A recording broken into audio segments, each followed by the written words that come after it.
de forma definitiva para esse ano, então foi atrás aí de Alcaraz, de Plata, também do Alexandro e o Michael, que já está lesionado e vai ficar pelo menos quase 2 meses fora de ação. O Flamengo fez essas movimentações importantes no mercado, gastou bastante dinheiro, especialmente com o Alcaraz ali, custou basicamente 19 milhões de euros, então trouxe essas contratações para o técnico Tite, fez uma última movimentação tentando o David Washington, atacante do Chelsea, que pertence ao Chelsea e foi revelado pelo Santos, tinha até 11h59 de ontem para colocar no sistema da FIFA, mas ainda discutia com o Chelsea questões financeiras ali, salariais, etc., quem pagaria o quê, então não foi possível, não trouxe a contratação do David Washington. O elenco está dando aquela descansada de mente e corpo, né? Ontem, hoje e amanhã. 3 dias de folga na quinta-feira, retomada das atividades no Ninho do Urubu. E aí o Alexandro vai ser apresentado oficialmente para a imprensa. Na sexta-feira vai ser a vez do Alcaraz, que foi expulso contra o Corinthians, nem joga o próximo jogo do Campeonato Brasileiro, contra o Vasco. Então o Flamengo nessa preparação trouxe esses 4 reforços bem impactantes no senso de urgência, mas também para dar respostas à torcida aí, para mostrar que está contratando, está incorporando o elenco do técnico Tite para a sequência da temporada. Valeu, Pedro. Sem dúvida, né? Reforços impactantes. É bem assim mesmo. São nomes importantes que o Flamengo contratou. O atacante será apresentado na próxima segunda-feira. A equipe ainda está viva em 3 competições, o que aumenta o risco de problemas. O Flamengo vai ter cerca de 10 dias para descansar, recuperar e preparar os jogadores para a sequência da temporada. O time só se reapresenta na quinta para tentar aproveitar esse tempo e voltar mais forte. Com competições importantes pela frente, o torcedor do Flamengo quer espantar as lesões e continuar na briga por títulos. Vamos relembrar aqui, você tem de cabeça, Vene, quais são esses jogadores que estão fora do Flamengo? Por conta de lesão? Isso. Arrascaeta, o Gabigol ainda tá fora, podemos considerar assim. O Pedro retornou no último jogo, mas ainda não 100%. Nitidamente a gente pode ver o Pedro ainda baleado. O De La Cruz, querendo ou não, também tá machucado, embora tenha sido uma lesão menor. Tem o Cebolinha, que aí já é um outro ponto, porque passou por uma cirurgia, o Vinha. Varela. O Michael é um Varela jogador. não? Varela não, ele não teve um problema muscular, inclusive pela programação dele é para ele viajar e se apresentar à seleção uruguaia. O Michael, que acabou de chegar, né, uma lesão grave, inclusive, só deve voltar a jogar em outubro, vai ficar um longo período se recuperando. Eu vi essa entrevista coletiva inteira do preparador físico do Flamengo, Fábio. O grande problema, na minha concepção, repito, quem sou eu para criticar um profissional como ele, que é, inclusive, considerado um dos melhores, se não o melhor profissional da área da preparação física. O grande problema, na minha visão, não é nem a quantidade de problemas musculares. Eu concordo com ele. Todo mundo vai ter isso. Ele mencionou o Botafogo, que teve o Cuiabano aos 3 minutos se lesionando. Ele mencionou o jogador do Corinthians. Todo mundo vai ter jogadores machucados. O grande problema, na minha visão, na questão do Flamengo, além da quantidade de lesões musculares, é a forma como os jogadores estão se apresentando nas partidas. Vamos pegar o último jogo, Flamengo e Corinthians. O Corinthians também disputa 3 competições, Sul-Americana, Copa do Brasil e Campeonato Brasileiro. O Corinthians teve um dia a menos de preparação para esse jogo contra o Flamengo. Quem estava melhor preparado fisicamente, eu tenho certeza que você assistiu ao jogo. O Corinthians. Nitidamente, os jogadores do Flamengo, muito cansados. Alguns jogadores também. Aí que está a questão. O Flamengo não está priorizando nenhuma competição. E o Flamengo, no começo da temporada, priorizou o Campeonato Carioca. Isso é verdade. O Flamengo, no planejamento, e aí é a minha visão, e eu posso criticar. Sim. Eu acho que o planejamento do Flamengo foi errado. E na ocasião, vocês vão se recordar que eu critiquei, e muito, quando os jogadores não foram poupados do segundo jogo da final do Campeonato Carioca, quando o título já estava muito bem encaminhado, para poder ter o time completo, né, nesse jogo de Campeonato Carioca, para todo mundo sair na foto, sendo que tinha jogos importantes. Poupou na Libertadores. Exatamente, poupou Libertadores. Eu acho o seguinte... Aquele primeiro jogo do Palmeiras, lembra? Ele poupou no jogo do Palmeiras. É isso.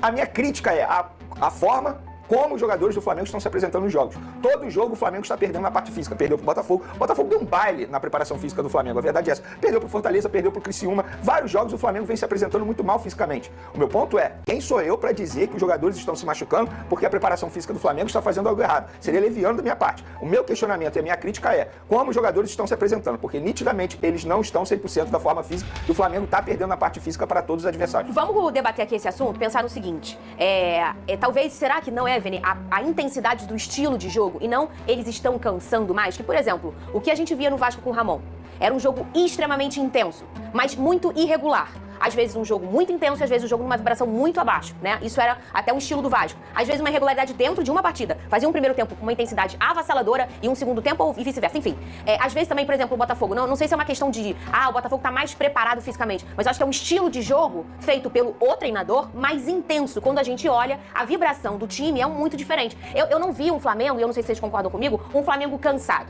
Eu vi um Flamengo pouco intenso, que são duas coisas muito diferentes. Eu vi que parecia que o Flamengo estava vibrando num nível de competitividade diferente do Corinthians naquela ocasião. Eu não sei se vocês entenderam o que eu falei e se vocês concordam comigo. Eu entendi, porém não concordo. Perfeito. Eu acho que o Flamengo não é intenso por conta da parte física. Entendi. Não o inverso. Não, porque entende? não é uma escolha do Tite. É isso, exatamente. Eu acho, inclusive, que as atuações do Flamengo estão abaixo.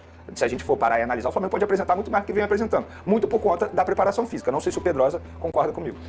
Cara, é muito difícil, porque eu concordo plenamente no quesito planejamento. O planejamento do Flamengo dentro do Campeonato Carioca foi o quê? Não ganhamos nada em 2023. A gente não pode correr o risco de perder esse Campeonato Carioca, porque o Campeonato Carioca é um campeonato que não te dá premiação, mas ele te dá uma panela de pressão caso você não vença. Venceu a obrigação, não venceu, vão criar uma crise. E aí você entra numa questão que existem jogadores que jogaram mais tempo no Campeonato Carioca do que no próprio Campeonato Brasileiro. O Everton Cebolinha foi um caso que a gente falou aqui. 13 jogos, 13 ontem à jogos. noite. E aí ele tem mais jogos dentro do Campeonato Carioca do que no próprio Campeonato Brasileiro, que é muito mais importante do que o Campeonato Carioca. O Arrascaeta também. Isso é erro de planejamento. Isso é um erro de planejamento grave. O calendário do futebol brasileiro. A gente bate sempre aqui. É um calendário extremamente cruel. Mas isso também tem a ver com o seu próprio time. Você não precisa colocar 13, 14 jogos do seu jogador e depois chegar no meio da temporada e esse cara tá baleado. Em relação ao Flamengo, eu concordo também com a frase do Vini, que é: o Flamengo tá sem prioridade. Eu consigo ver alguns times que estão lá na parte de cima da tabela que eles priorizam as competições. O Botafogo jogou a Copa do Brasil como deveria jogar? Jogou. Foi eliminado até por um lance ali meio esdrúxulo de questão de arbitragem e tudo mais. Mas a questão é, o Botafogo sempre teve na cabeça que a principal competição é o Campeonato Mas o Brasileiro primeiro jogo e a aqui Libertadores. teve opções que não são as titulares da Copa do Brasil. Exatamente, também colocou jogadores poupados. O Flamengo não, o Flamengo tá nessa de nós não vamos poupar. E quando poupa, e aí traz essa incoerência de por que poupa o Pedro dentro do Campeonato Brasileiro no confronto direto? Por que poupa jogadores, por exemplo, contra o Botafogo? Exemplo qualquer. Então, eu acho que o grande problema do Flamengo hoje teve uma má preparação lá no início do Campeonato Carioca e não focou nas competições. O papo de nós não vamos ganhar as 3, mas a gente joga as 3 da mesma forma, isso aí é a falta de prioridade. E não é prioridade. Às vezes a gente fala sobre prioridade, prioridade é uma palavra singular. Você tem que ter uma prioridade. O resto não é prioridade. Você só tem uma prioridade, que é o principal. Não é uma palavra plural, perdão. É uma palavra no singular. E o Flamengo, pelo visto, a prioridade é o quê? Ganhar algum título. Mas aí não consegue focar em nada e acaba perdendo para os seus adversários. E tem um outro ponto muito importante que a gente precisa falar aqui para finalizar a minha linha de raciocínio.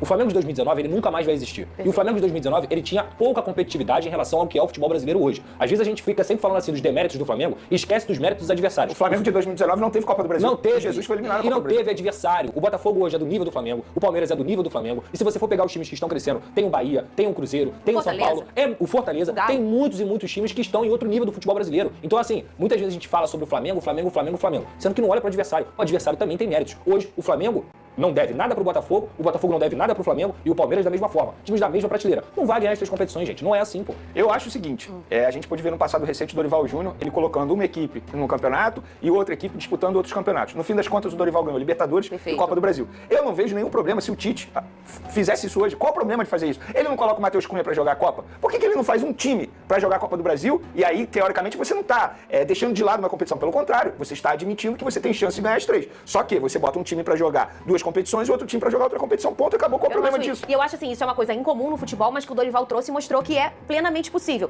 É claro que na circunstância ali, o Dorival chega na metade da temporada, né? E ele já tinha um Campeonato Brasileiro em que ele vira e fala, olha, isso aqui não dá mais pra mim, então eu vou realmente focar nas Copas. Ele teve essa liberdade. Fazer chegando no início da temporada, olha, esse aqui eu vou fazer por aqui, esse aqui eu vou fazer por ali. A gente sabe que no Brasil o torcedor tem muita dificuldade de escutar. Olha, eu não vou brigar esse ano pela Copa do Brasil, eu vou só brigar pelo Brasileiro. Imagina, ia ser um lecrequé. Mas a gente entende, mas eu acho que seja isso de não brigar. Por exemplo, se a gente pegasse o time reserva, se ele botasse o time reserva pra jogar a Copa do Brasil. Gente, o time reserva do Flamengo pra jogar a Copa do Brasil bate de frente com as equipes que estão disputando a Copa do Brasil. Não seria nenhum absurdo. Esse é o ponto. O ponto onde eu quero chegar é quando você tudo quer, nada tem. E a verdade é essa, o Flamengo corre risco de não ter nada. E tá mal no Campeonato Brasileiro, na Libertadores vai pegar um adversário extremamente chato, que é o Penharol, e na Copa do Brasil você pode cair pro Bahia, por que não? O Bahia pode vir aqui e ganhar do Flamengo no Maracanã. Mas existe um contexto diferente da questão do Dorival, o Dorival veio pra salvar a temporada do Flamengo. Sim. O Tite começou a temporada com o Flamengo. E outro ponto também, eu não considero que o Flamengo tá mal no Campeonato Brasileiro não, Venê. São 44 pontos, não são?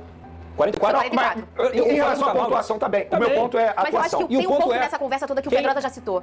Não é só sobre o Flamengo. Não é sobre quem hoje está no cenário do futebol. Exato. Eu acho que há uma mas é por isso mesmo. Por exemplo, que absurdo perder pro Corinthians na Arena Neoquímica. Não. Nesse caso eu vou considerar um absurdo. Você acha? Nesse cenário eu vou considerar um absurdo. Você já foi lá num jogo lá dentro daquele campo? Sim, mas se a gente for pegar os números, o Corinthians nem dentro de casa tá se dando bem. Mas a chave vira. Gente, o Corinthians tem. Beleza, a chave vira. Só que o Corinthians pegou o Thales, o Corinthians pegou o André Ramalho. Tudo bem, só que se a gente for analisar recentemente, o próprio Bragantino, que tá muito mal, foi lá ganhando o Corinthians. E eu acho que a motivação é diferente. Eu acho também. Do Corinthians. Não, enfrentar o Flamengo. Mas esse é o problema. Enfrentar o Red Bull Bragantino. A motivação do Flamengo não existiu. Isso. Esse é o mas aí ponto. que tá a intensidade que eu tô te falando. Ela não é um problema físico, mas ela é um nível de competitividade. Como eu entrei pra aquele jogo? Vibrando em que momento? Vibrando aqui? Mas Vibrando esse aqui? é o ponto onde eu quero chegar. Parece que o Campeonato Brasileiro tá ficando de lado pros jogadores, pra diretoria e pra comissão técnica. Repara só, o último grande jogo do Flamengo, eu fui ver ontem a data, dia 31 de julho, que foi o primeiro jogo da Copa do Brasil contra o Palmeiras. Depois disso, o Flamengo só vem jogando mal. Aí vai chegar na Libertadores, vai fazer um grande jogo dentro do Maracanã e todo mundo vai esquecer as atuações ruins. E o Campeonato Brasileiro vai ficando pra trás. Jogou bem foi contra o Bahia também. Venceu fora de casa. É muito difícil. Não, mas não jogou bem. Mas fez eu não tô falando de resultado. Eu tô falando de desempenho. Desempenho que você fala assim, nossa, que partidaça do Flamengo. Eu sei. Agora, se você for olhar, quem tá na frente do Flamengo no Campeonato Brasileiro? Botafogo, Fortaleza e Palmeiras. Sim, pô. Quem tá nas 3 competições? Ninguém, só o Flamengo. Não, mas olha só, até semana passada, isso aí não tinha nenhuma diferença. Porque o Botafogo tinha jogado a mesma quantidade de O jogos. Flamengo ainda está na briga. Cadê o Não, isso eu Xaropinho? concordo, Eu também isso eu acho. concordo. O Flamengo tá na Eu briga não da consigo Copa do ver esses Brasil. problemas físicos, clínicos, tem, é Problema pra todo mundo tem. Mas o físico eu não consigo ver mesmo. Mas eu acho só que acho que teve erro essa no irregularidade de planejamento. intensidade, ela acontece com os times. Planejaram Eu acho que errado, esse momento, no eu início. também acho, eu Concordo. também acho. Gente, também não dá pro Gerson Vamos fazer sair. 35 jogos Absurdo. consecutivos. É. 35 jogos consecutivos. Debate bom, hein? Podemos continuar amanhã. Quem foi o mais agressivo, quem foi o mais assertivo na janela de transferências, hein, Capela? Flamengo. Pra mim, contratou em qualidade acima dos outros, em menor quantidade, se a gente for comparar Fluminense, Cruzeiro, Botafogo, Atlético Goianiense, entre outros clubes aqui. Vem cá. Alcaraz, muito bom jogador. Cartão de visitas não foi dos melhores, né? dele anda, hein? Não foi? A esquerdinha dele anda bem. Alcaraz? É, o tênisinha dele. O tênis Não, também foi eliminado agora. Tá falando do tênis, né? Ele tá com problema mental lá Pois no é, US exato. Open. O Alcaraz, pra mim, é muito bom jogador. O cartão de visitas não foi dos melhores, que não foi bem, né? No estádio do Corinthians e tal. O Gonçalo Plata, que o Corinthians tentou, mas muito e não conseguiu, que é bom jogador também. Chega pra mim, vestir a camisa e ser titular. Eu acho que ele tem condições pra isso. Titular? Porque o Everton Cebolinha tá fora, então acho que o Flamengo ele tem certas carinhas. O Bruno Henrique não é mais aquele Bruno Henrique de 2019. Mas o Luiz Araújo tá jogando bem. Tá jogando bem, mas eu acho que ele tem essa brechinha.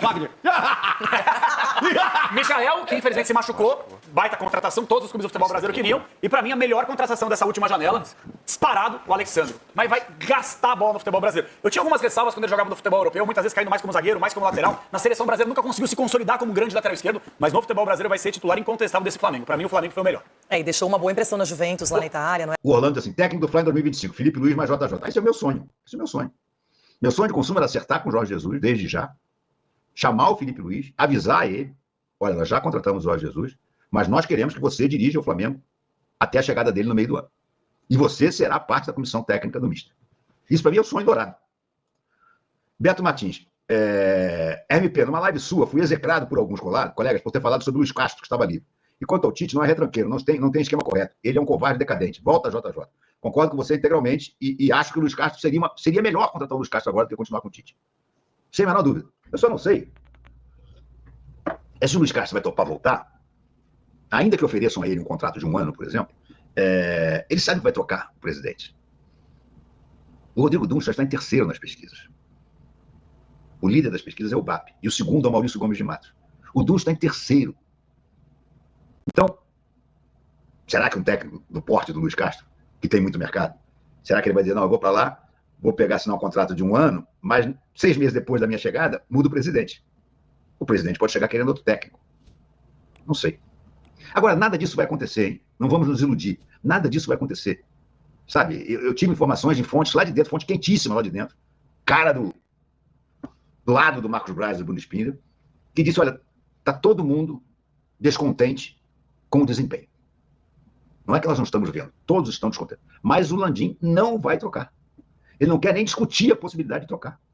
O Landim vai com o Tite até o final do mandato. Aí é complicado, né? Raça 10. Observação vital feita por você ontem. A capacidade do Tite em montar uma defesa confiável evaporou após o término da sua parceria com o Carille. É isso, Raça. É isso que está evidente, né? Na época em que o Tite tinha o Carille como braço direito, e não o seu filho, os times deles tinham defesas muito fortes. Muito fortes. Todos eles sempre se basearam muito mais em não levar gol do que em fazer, mas não levavam mesmo. Eram defesas difíceis de serem transpostas. Depois que o Carille virou técnico, se separou do Tite, e o Tite, hoje em dia, tem o filho como o cara que cuida da defesa, a gente está vendo o resultado que é.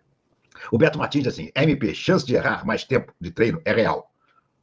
Chance zero de errar, mais tempo de treino é real. Possibilidade de piorar, também acho.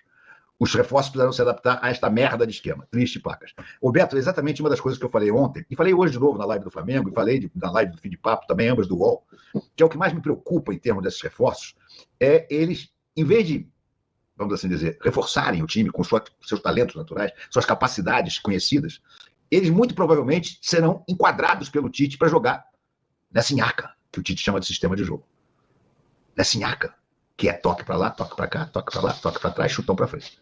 É assim que o Flamengo joga, gente, não adianta iludir. Ah, mas contra o Palmeiras, jogada individual, cara. 90% das jogadas de gol do Flamengo são jogadas individuais. São lances individuais dos atacantes. Que tem muito jogador talentoso no elenco, tem. De repente, num dia bom, o cara vai lá e decide. O Arrascaeta decidiu, o De La Cruz decidiu, o Pedro decidia, o Cebolinha, em alguns momentos, decidia, o próprio Luiz Araújo. Mas o esquema, você não vê o futebol do Flamengo fluir. Essa é que é a grande verdade.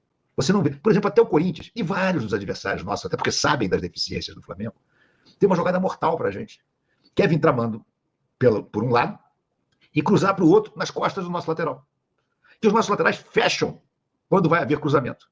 Em vez de eles ficarem de olho na marcação, eles fecham. E aí a bola nas costas, a gente levou gol assim contra o Corinthians, levou gol assim contra o Botafogo. Gente, a gente só faz levar gol assim. O gol de ontem do Thales Magno devia ser posto em vídeo e dito assim pro Tite, olha aqui, o que você vai fazer para corrigir esta bosta? Porque não é uma bola que algum zagueiro do Flamengo, algum lateral disputou com o Thales Magno e perdeu. Não, o Thales Magno, se você revira, você pena que eu não posso botar o lance aqui, porque eu não tenho os direitos, então vou me dar um strike. Você percebe, vai em qualquer GE, ou vai em qualquer um, vocês vão ver. O Davi Luiz faz aquela lambança na lateral esquerda, deixa a bola passar. O Yuri Alberto ganha, vai na frente, ele vem tentar cercar, não consegue fazer nada, e o Roberto cruza pro outro lado. A bola passa por cima de toda a defesa do Flamengo, cai lá do outro lado, onde o Thales Magno vem andando, e cabeceia sem pular. Pum. Gente, quem tinha que acompanhar o Thales Magno? O Luiz Araújo? Cadê o Luiz Araújo?